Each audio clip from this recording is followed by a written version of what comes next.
I want to ask you a question. Is it time for you to break up with your stock? And I don't mean the stock that's actively turning over within your business. I mean the stock that's hidden away in the corner that you haven't looked at for months and maybe even years, or the stock that's sitting in the top row of your pallet racking or your shelving that you're not actually meant to keep anything there, but there's stuff up there.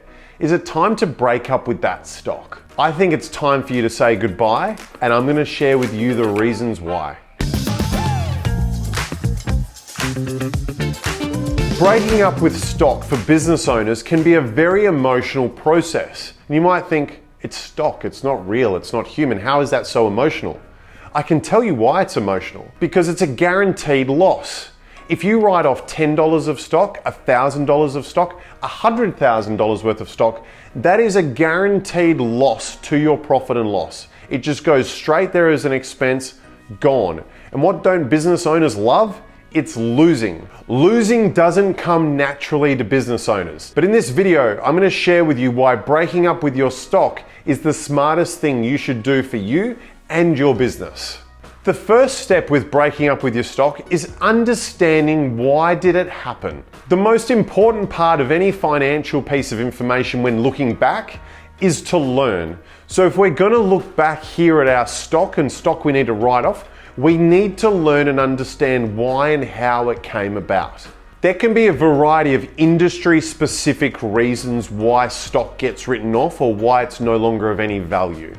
But they boil down to a handful of core principles. The first reason is, did we think we were going to sell more than what we actually did?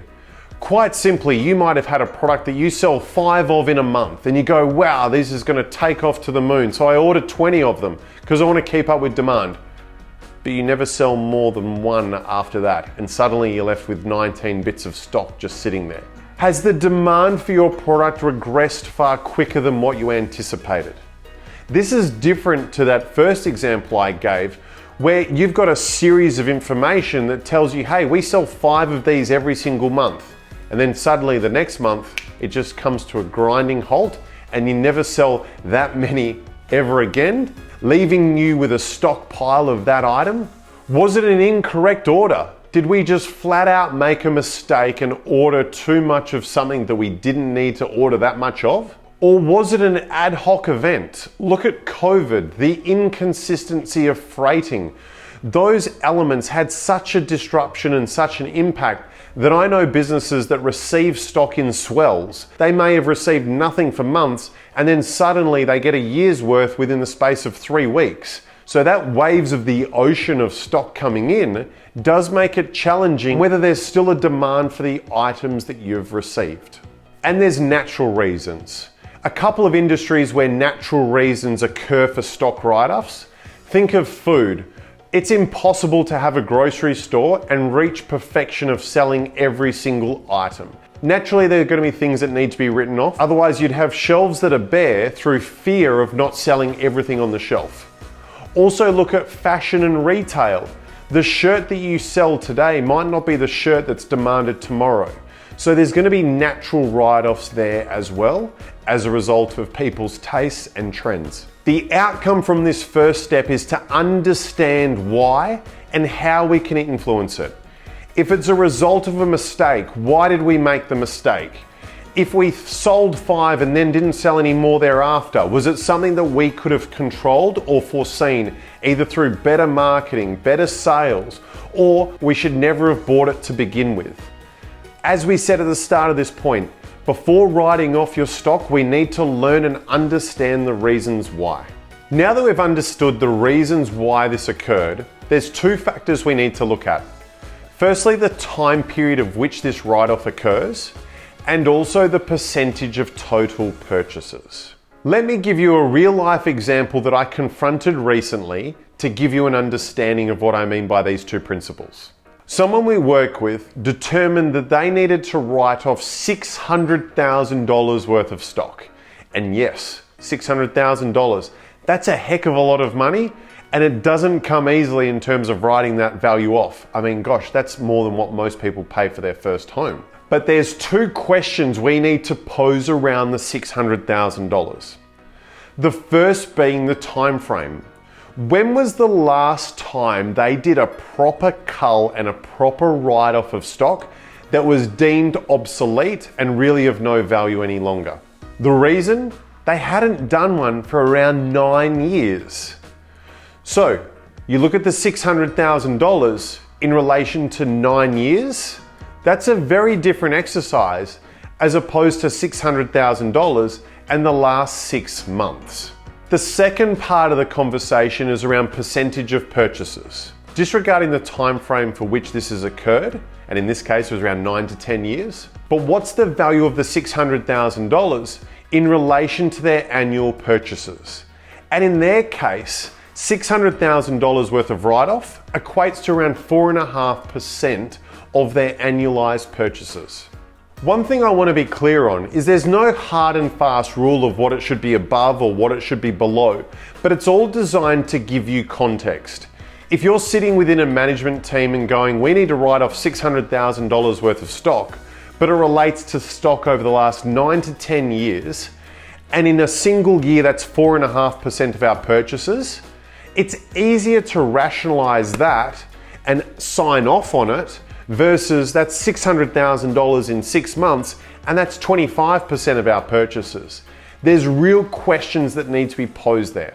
It doesn't mean we ignore the first step of looking back and learning, but it's not such a bitter pill to swallow when it's extended over that time frame relative to our purchases. One thing I've seen through business owners and business leaders is there's a reason they got to that place. There's a mindset and a desire to succeed, and also an ability to stay hungry. They could make tens of thousands or hundreds of thousands of dollars a month, but to lose $600,000 in one foul swoop doesn't come naturally and it doesn't come easily. But understanding all that information gives you context and comfort around that decision relative to just write it off, who cares, it's happened in the last 4 or 5 months, oh gosh, there's a bit of a nightmare there that needs to be resolved. One last thing in this step is try to find industry benchmarks relative to where you work to see what natural write-offs are. There's the cliche in accounting that of 5% materiality, and there'll be unders and overs of 2.5% to 5%. I don't buy that. You want to be optimizing your stock at all times. But at the same time, don't expect perfection, especially if you're working in industries such as retail, whether that's groceries or in perishables, or in fashions and in trends. The third and final step of why you should be breaking up with your stock is looking at the time invested in selling stock that you're going to write off versus other opportunities. As we said earlier, writing off $600,000 worth of stock, that's a heck of a lot of money, regardless of the size of your business. And you might be asking yourself, why don't we just try to sell the stuff? Well, I'm going to give you 2 options. Option 1 is of that $600,000 worth of stock, try to sell as much of that as you possibly can. Option number 2, within that same time frame, focus on new opportunities, new clients, building new accounts, selling more to existing clients of your faster turning over stock items and solutions. I know what option I would take, and it would be option 2. Here are the reasons why. Firstly, there's a reason why $600,000 worth of stock is sitting on the shelf. It's bloody hard to sell, and you haven't been able to sell it before. So why all of a sudden do we think we're able to sell it quickly without burning everyone's time and resources into selling dead stock? I'm going to assume and believe that 9 times out of 10 or even 99 times out of 100, your team is going to be better off focusing on selling what you do have, what isn't old, what isn't in need of being written off. That's where your focus should go as a business. The second side of the equation is the old cliche. It's a tax write-off. If you're writing off $600,000 worth of stock and you've got a 25% company tax rate, well, there's 150 grand in your pocket straight away in the tax bill that you'll be saving at some point in the future when you lodge your tax return. There are millions of videos, and that might be an exaggeration, on YouTube that talk about the value of your time, but I would apply that in this case. So to conclude, look back and learn and understand why the write-off needed to occur. Then look at the time frame of what that write-off was created over, And also look at that write-off relative to your annualized purchases. And the third and final step being, where do you want to focus your time and resources? Do you believe you can get value from trying to sell that stock that you're going to write off? Or is that time going to be better spent in looking at new opportunities and selling what is working within your business?